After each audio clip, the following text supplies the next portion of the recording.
7 very important things I noticed from part 2 of the Summer House reunion that I don't see enough people talking about and you need to hear. Number 1, it's easy to forget how well Dara actually knows Wes Wilson and why her clocking him meant so much. When we first met her in confessional, she said that Wes is a great guy and pretty wonderful unless you're falling in love with him. So when she said to Amanda that essentially she would have to consider what she will be breaking, losing, and sacrificing in order to fit into the mold and fold and break into exactly what Wes wants for his Wes Wilson show, because he will always prioritize being liked by the public and others over any woman he's romantically involved with. She knew exactly what she was talking about. Number 2, Amanda is clearly leaning into the stereotype and trope of an angry black woman who is scary when it comes to Ciara. We have seen Amanda get into so many arguments, fights, yelling, screaming matches with so many different people who have been in this house, and we have not seen her cry one time, except when Ciara gives her a few hard truths, makes some very well-earned snide remarks, and scoffs. That's what makes you cry and have to walk off stage, Amanda. And I want to be very clear that every single emotion Ciara is feeling, displaying any way is absolutely merited, but it's clear that because Ciara is more than well aware of the stereotype against black women having any type of emotion that's not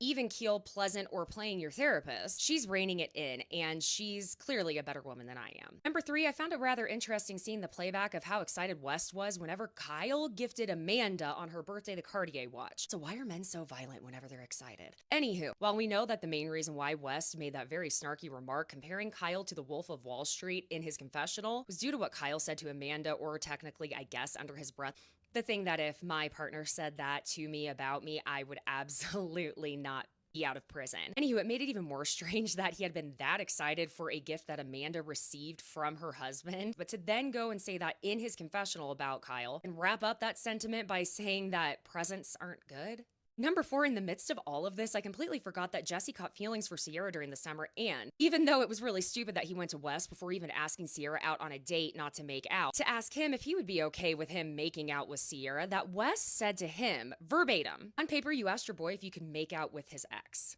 Isn't it interesting that Wes could refer to Ciara as his ex last summer and act as though he would have an issue that his best friend would have any feelings for her, when he keeps saying that he was trying to be very clear that he was friend-zoning Ciara and very much did not want to come off as a boyfriend to her? I think it further proves that he was just trying to continuously breadcrumb Ciara, knowing exactly how she would feel and how much it would affect her in that manner if they tried to renew their friendship. Number 5, West was coaching Amanda so much throughout this reunion that I am very clear on the fact that West is incredibly manipulative.